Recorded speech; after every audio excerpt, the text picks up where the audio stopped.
reciban un abrazo fraterno de este servidor y un feliz año nuevo 2023. Estamos seguros que Dios ya tiene planificado en su agenda bendecirnos de una manera muy particular y personal.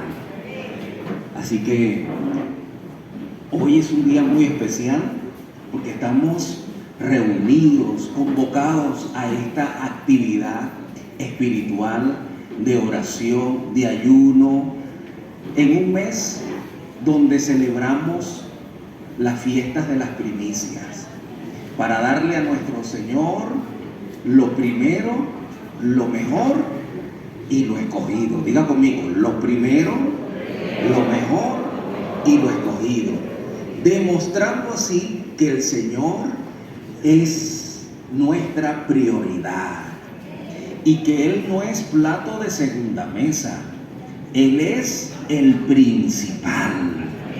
Y lo estamos demostrando pues en esta convocatoria, lo demostramos a través de nuestras acciones generosas para la obra del Señor, seleccionando lo primero, lo mejor y lo escogido. Dígame con ánimo. Amén, gloria a Dios. Bueno, quiero agradecer a mi buen amigo, el pastor Wilmer, por la invitación, a su equipo ministerial por la aceptación y a todos ustedes que han atendido esta invitación para poder unirnos con el propósito de elevar nuestras oraciones al cielo y de escuchar la palabra de Dios. Cuán importante es exponernos a la palabra de Dios, porque ella va a hacer una labor, un trabajo, ella va a bregar en nuestro interior, ella va a quitar lo que está de más y va a agregar lo que nos hace falta.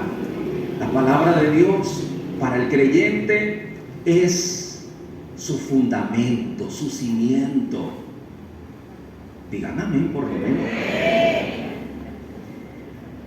La palabra de Dios es como la semilla que lanzó el sembrador en el campo, y ella va a germinar y daremos frutos nosotros. La palabra de Dios, como dijo el profeta, es como fuego, porque ella va a consumir cualquier escoria, ella nos va a santificar. Amén, amén. La palabra de Dios es como una brújula, porque ella nos indica cuál es el camino que debemos de seguir, pero también es como un mapa, porque nos indica cuál es nuestro destino eterno.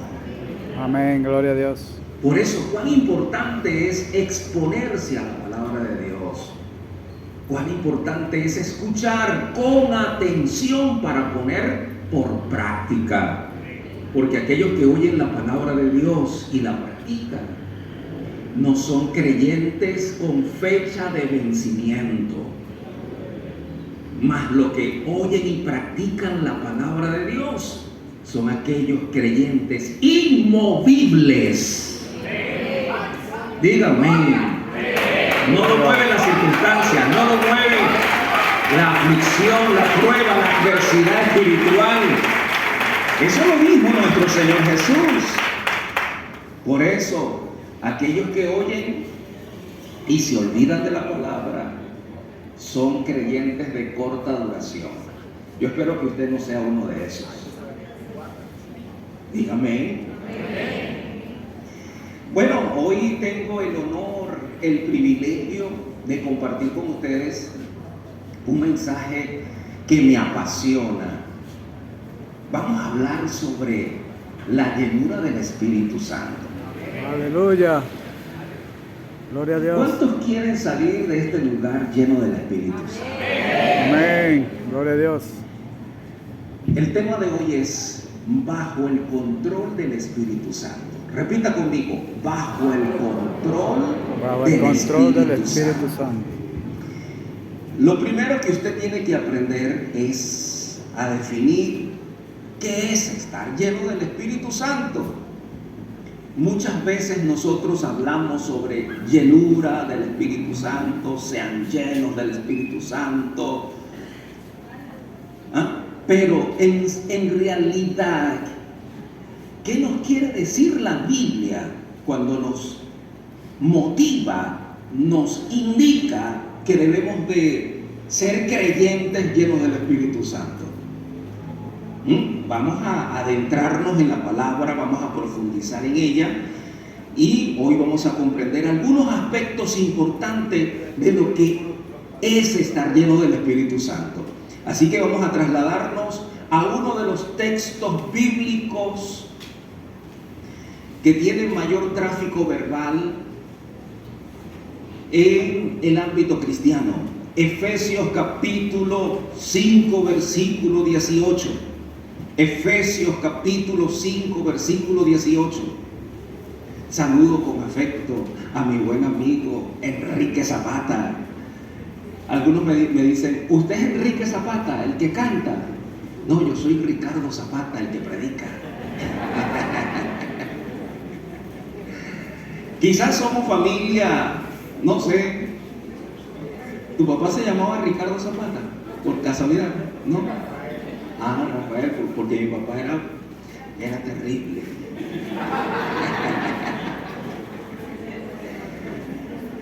Efesios capítulo 5, versículo 18. Ay, se me olvidó decirles que hoy me acompaña mi queridísima esposa, hermosa, bella, preciosa. Aleluya, se me está despertando la vena poética. Bueno, leemos Efesios capítulo 5, versículo 18.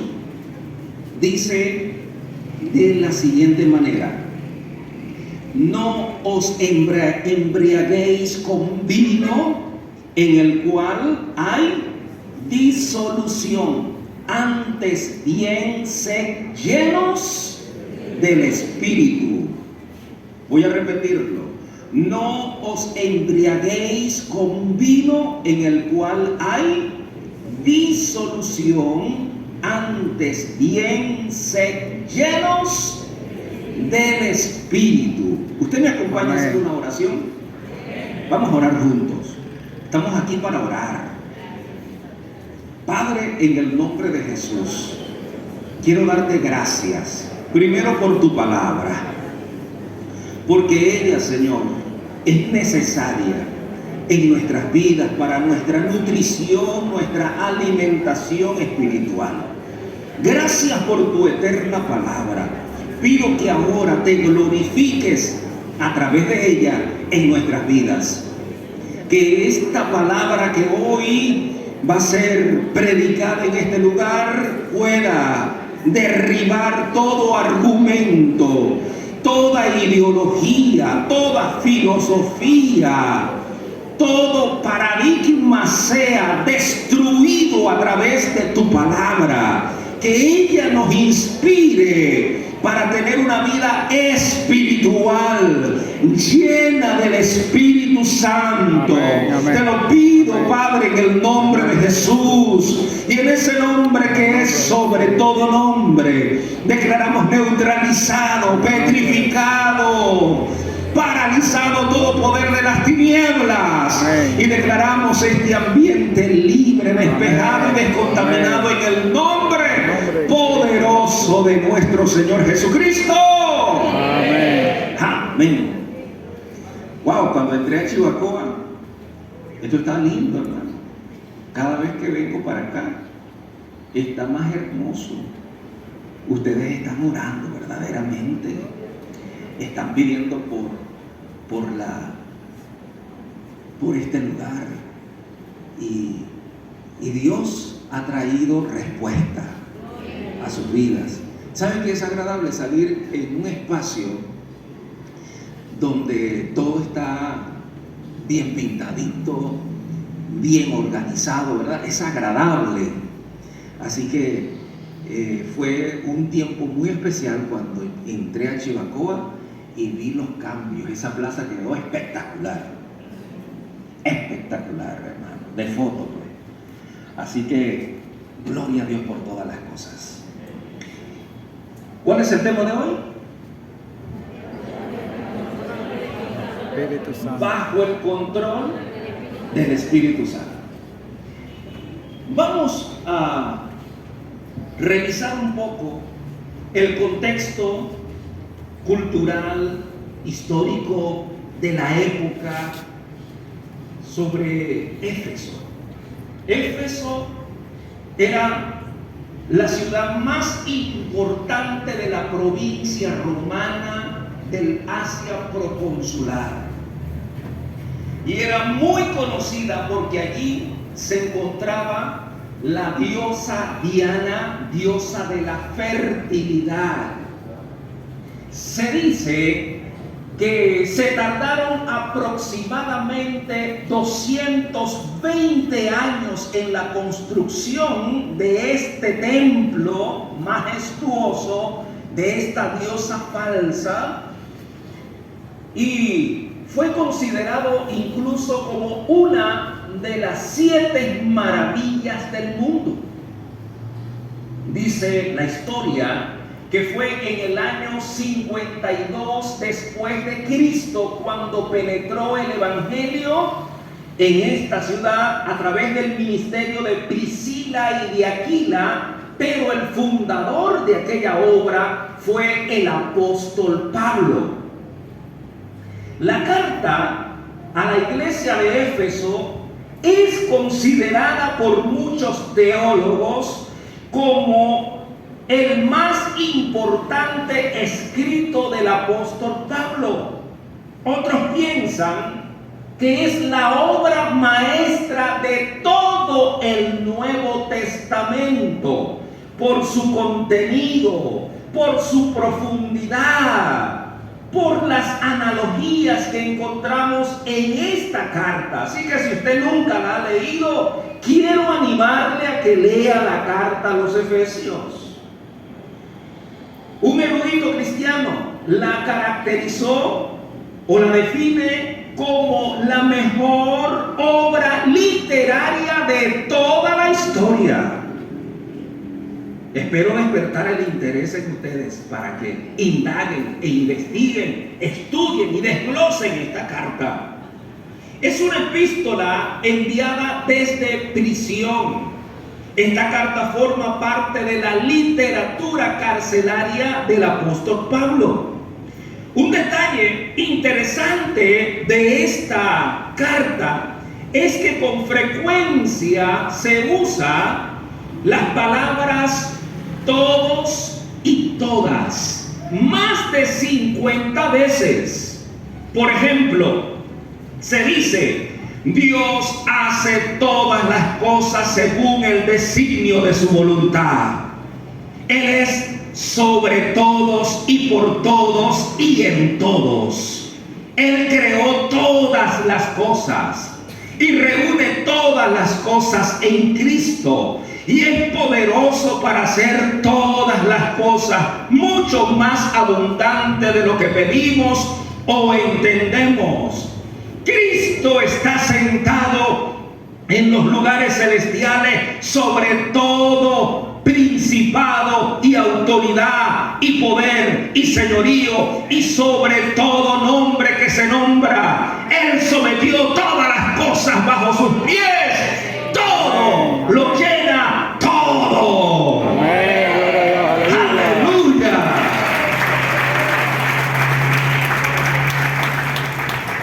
Es en la carta a los Efesios donde conseguimos el famoso y admirable y prestigioso mensaje sobre la armadura de Dios.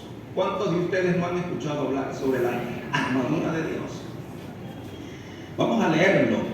Por lo demás, hermanos míos, fortaleceos en el Señor y en el poder de su fuerza, vestidos de toda la armadura de Dios, para que podáis estar firmes contra las acechanzas del diablo, porque no tenemos lucha contra sangre y carne, sino contra principados, contra potestades, contra los gobernadores de las tinieblas de este siglo, contra huestes espirituales de maldad en las regiones celestes. Por tanto, tomad toda la armadura de Dios para que podáis resistir en el día malo, y habiendo acabado todo, estar firme. Estad pues firmes, ceñidos vuestros lomos con la verdad, vestidos con la coraza de justicia y calzados los pies con el apresto del evangelio de la paz. Sobre todo, tomad el escudo de la fe, con que podáis apagar todos los dardos de fuego del maligno, y tomar el yelmo de la salvación y la espada del Espíritu, que es la palabra de Dios,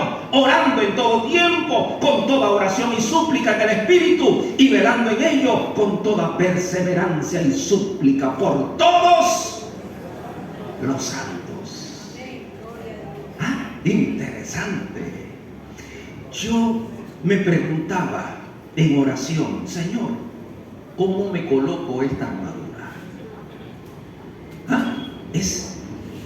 Es interesante la pregunta la respuesta que el Señor me dio a esta pregunta, porque el Espíritu Santo funge en la iglesia como un maestro, como un educador, como un profesor.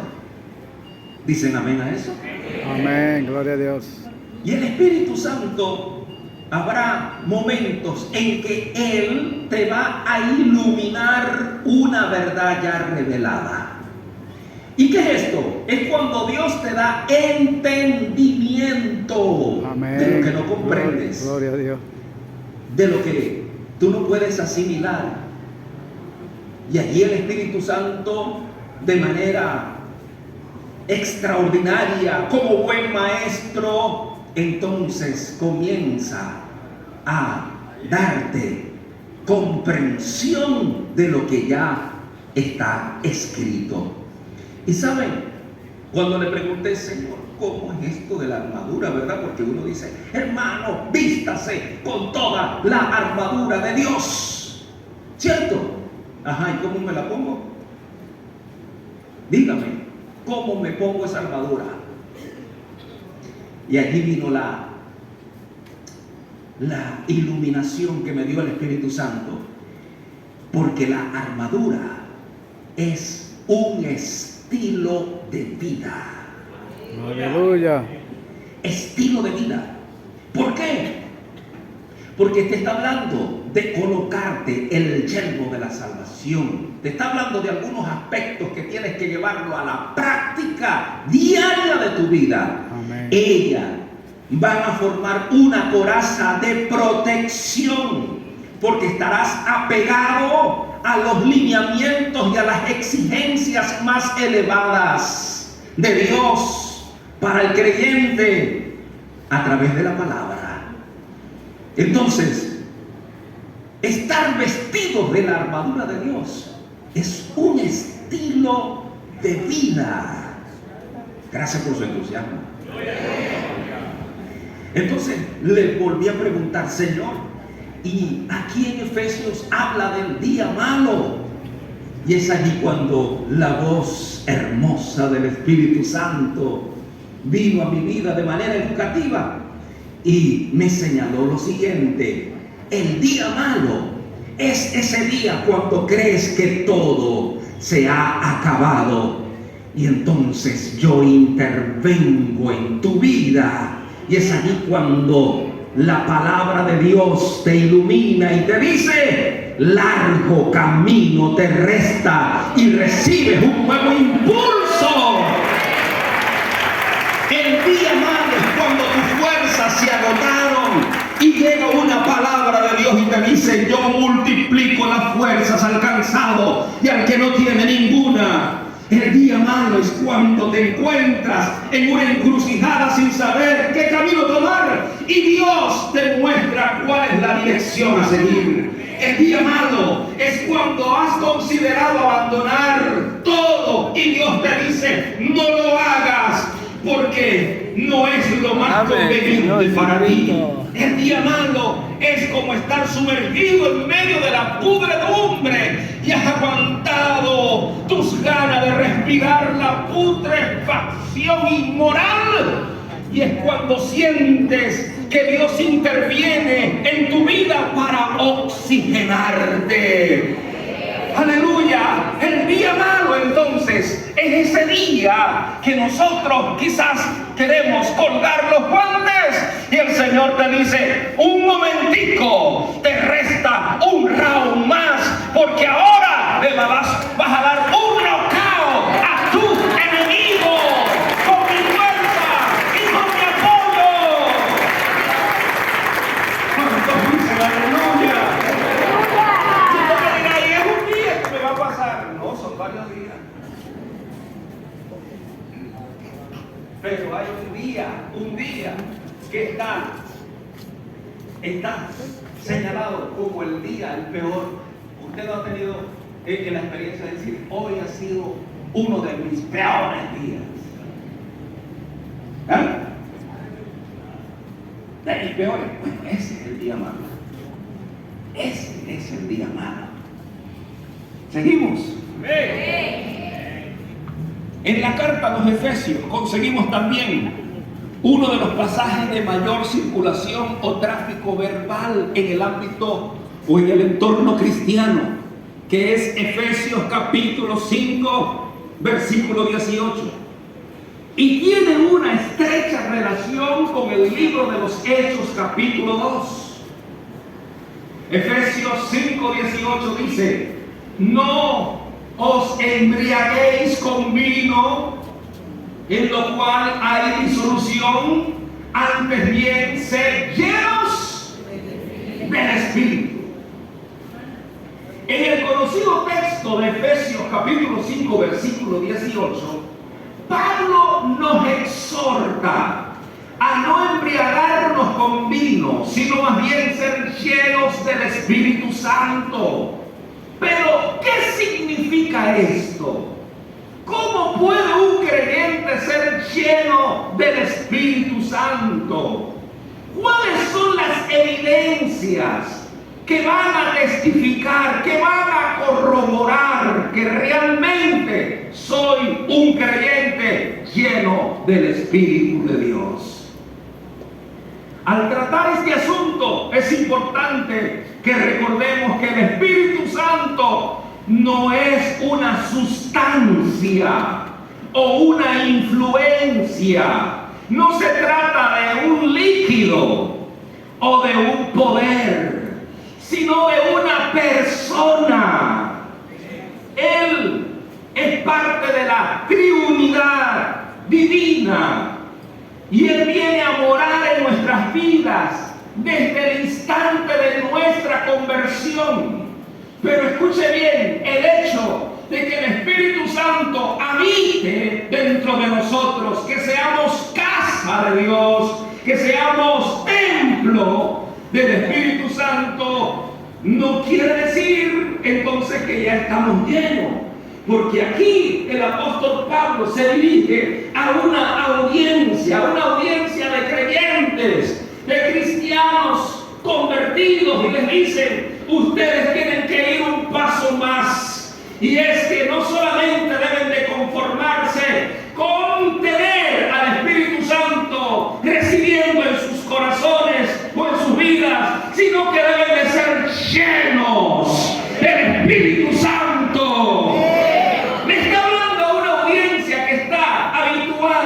Acostumbrada a ver la manifestación de poderes diabólicos, pues Éfeso era una ciudad donde se centraba el ocultismo, la hechicería, la brujería.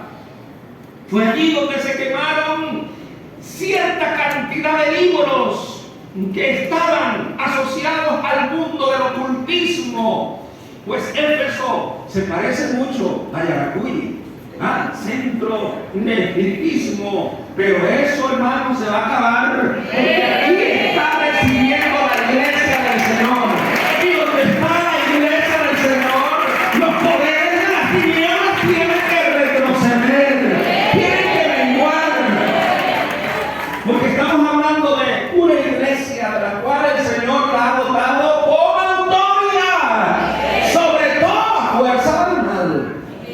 Entonces, Éfeso era un lugar donde sus habitantes estaban acostumbrados a visitar el templo de la gran diosa Diana, diosa de la fertilidad, pues ellos estaban habituados a sentir los poderes demoníacos, a ver la manifestación de poder. Pero ahora, a través del ministerio de Priscila y de Aquila y de Pablo como fundador de la iglesia en el año 52 después de Cristo, entonces llega una nueva manifestación, la manifestación del evangelio. Y como dijo Pablo, este evangelio es poder de Dios para salvación de todo aquel que cree.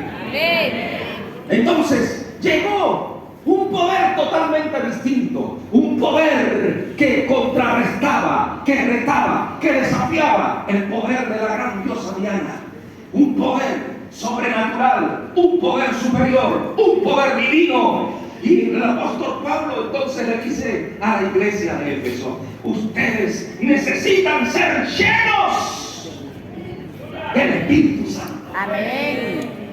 Porque de esta manera ustedes van a sobrevivir en un ambiente tan hostil, tan oscuro, tan lleno de tinieblas, tan lleno de maldad, tan lleno de falsedad. Allí, cuando ustedes se paren, solamente falta un solo creyente lleno del Espíritu Santo en cualquier lugar para que comience a trastornar el ambiente diabólico y la gente comience a convertirse al evangelio. Miren, la peor guerra que podemos nosotros desarrollar contra el mundo de las tinieblas es la proclamación del evangelio. Y usted me dirá: no, pastor, hay una oración. Sí, oramos, ayunamos, pero la peor guerra es cuando vamos y presentamos a Cristo y le arrebatamos las almas a este demonio, a este diabólico Satanás, diabólico Satanás, imagínense. Se las arrebatamos y las llevamos a los pies de Cristo. ¿Ah? Esa es la peor guerra.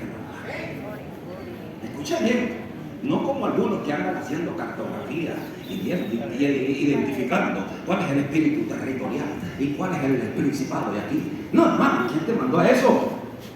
Gloria a Dios. Déjate de eso. Identificando y esto y lo otro. No. Mire, Jesús llegó a Gadara y consiguió al endemoniado más endemoniado que viene de esa zona. Y llegó y le presentó el evangelio y los liberó.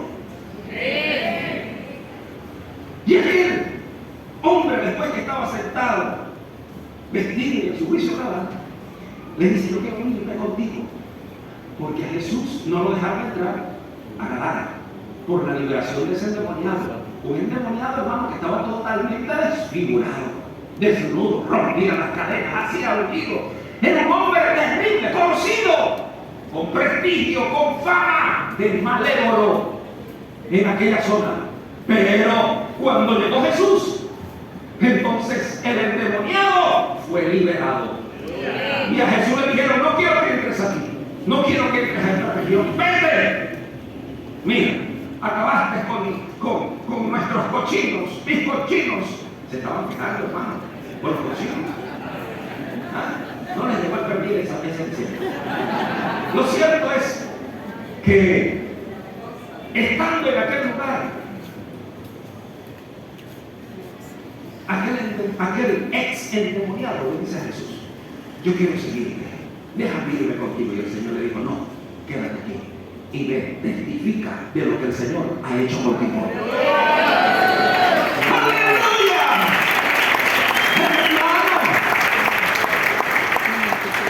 ¿Cuántos aquí eran espiritistas? Levanta la mano por ahí. Uy, no le den pena, hermano. Mira, solamente uno. Tiene cara de sorpreso, hermano. Pero escúchame. Hermano, ahora es que van a convertirse en los espiritistas. Ahora es que se van a convertir en los brujos aquí. Si no le entienden de una manera, lo van a entender de otra. Pero aquí está la iglesia que se ha reunido hoy. Hoy es 6 de enero para pedirle al Señor, lléname del Espíritu Santo. Amén. Y lo que Dios va a hacer hoy, en esta mañana, en este lugar, en este momento, no va a pasar, no va a quedar, no va a pasar desapercibido en este entorno. Porque cuando una iglesia está llena del Espíritu Santo, cosas comienzan a suceder.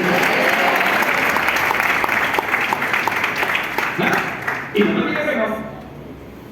Podemos darnos un paseo bíblico, podemos revisar la teología de la llenura del Espíritu Santo en la iglesia y se dará cuenta que cuando llegaba un creyente lleno del Espíritu Santo, algo pasaba en favor del Evangelio. Diga aleluya. Aleluya. Entonces, la iglesia de Éfeso estaba habituada a esto. Pero aquí viene el apóstol Pablo como el maestro para enseñarles, para educarles, que necesitaban ir un paso más. Necesitaban ser llenos del Espíritu Santo. Porque aunque Cristo ascendió a los cielos, sus discípulos no habían quedado huérfanos. Con nosotros está el Espíritu Santo. Él vive dentro de nuestros corazones. Sin embargo, a este grupo de creyentes, al cual el apóstol Pablo exhorta, exhortar significa anima, motiva a ser lleno del Espíritu Santo. Este tipo de creyente necesitaba comprender el significado profundo de lo que el apóstol Pablo estaba comunicándoles. Muchas veces las Escrituras usan la expresión, vamos aquí al desglose, la expresión ser llenos o estar llenos para señalar la condición de alguien que está siendo controlado por algo. Lo repito, en las Escrituras muchas veces usted va a conseguir la expresión llenos o están llenos para indicar que una persona está controlada por algo. ¿Me explico? Ok. Por ejemplo, en Lucas capítulo 5 versículo 26 se habla que un grupo de personas se llenaron de temor al ver al Señor sanar a un paralítico.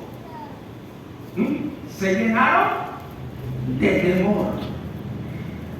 Dice Lucas capítulo 6 versículo 11, se dice de los fariseos que se llenaron de furor. Diga conmigo, se llenaron de furor contra Cristo porque sanó en el día de reposo a un hombre que tenía seca una mano. Entonces no es lo mismo sentir miedo, ¿verdad?, o ira, que estar lleno de temor o lleno de ira. Son dos experiencias totalmente distintas.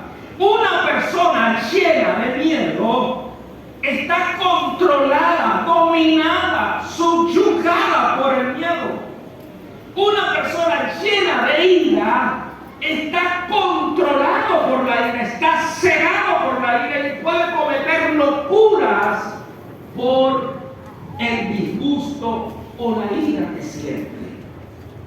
Entonces, ¿qué es estar lleno del Espíritu Santo? Vamos a las definiciones. Ser lleno del Espíritu Santo es una cobertura del Espíritu Santo donde el creyente se encuentra inmerso en su poder y dirección.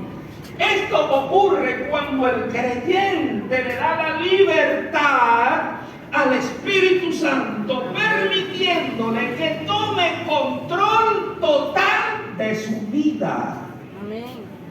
La palabra ser lleno, primero, la conseguimos en un verbo, en un presente continuo. En un presente continuo. Es decir, que cuando el apóstol Pablo dice sed llenos o sean llenos del Espíritu Santo, le estaba indicando a los creyentes de la época: ustedes necesitan llenarse hoy, mañana y siempre. Es decir, que el que está lleno se puede vaciar. ¿Me explico? El que está lleno se puede vaciar. Es decir, que entonces yo necesito llenarme todos los días del Espíritu Santo. Ahora, vamos nuevamente al desglose de esta expresión. La llenura entonces del Espíritu Santo es un estado del creyente. La llenura del Espíritu Santo es un estilo de vida. El creyente puede ser lleno del Espíritu Santo incluso antes de nacer. Y usted me dirá: ¿y cómo es eso, pastor? Bueno, vamos a la Biblia. Lucas capítulo 1, versículo 15 al 67, el 4 y el 9, dice que Juan, hermano, Juan el Bautista, cuando recibió la salutación de María, que también venía envuelta en poder divino y con un mensaje de Dios, cuando saludó a Elizabeth, entonces Juan fue lleno del Espíritu Santo. Ahí está escrito: y fue lleno. Entonces quiere decir que el Espíritu Santo puede llenar a alguien que está en el vientre, puede llenar a los niños, puede llenar a los jóvenes, puede llenar a los viejos, a los ancianos. Hermanos, el Espíritu Santo entonces puede llenar a cualquier tipo de persona. No tiene edad determinada. Por eso hay algunos hermanos que preguntan: ¿y los niños pueden ser llenos del Espíritu Santo? Claro que sí. Es más, a las embarazadas hay que orar por las embarazadas para que el Espíritu Santo también llene a sus niños que vienen de camino. Gracias por su entusiasmo. Aleluya. Hermanos, la expresión sed llenos en el original griego es un imperativo. Lograr entender o interpretar la conjugación verbal ayudará no solo a entender el pasaje de Efesios capítulo 5 versículo 18, sino a entender la vida cristiana. El verbo llenar viene del griego plero. Diga conmigo: plero. Se emplea en tres sentidos que es bueno considerar para entender el contexto de lo que expresa el apóstol Pablo. Primero, aludía al viento que llenaba las velas de una embarcación para su avance en el agua. Esto quiere decir que un creyente que está lleno del Espíritu Santo siempre tiene sus velas listas para recibir el impulso del Espíritu de Dios. Amén, gloria a Dios. Entonces, este era el pensamiento del apóstol Pablo cuando utilizó este verbo, plero, sed llenos. Segundo, se utilizaba también para indicar que debías de permear o empapar o impregnar, y se utilizaba en referencia a la acción de la sal sobre la carne para darle sazón y para preservarla. Entonces esto nos enseña que un creyente que está lleno del Espíritu Santo está condimentado, está salado. Amén. Aunque aquí el contexto en nuestra cultura diga que salado es estar con mala suerte, es estar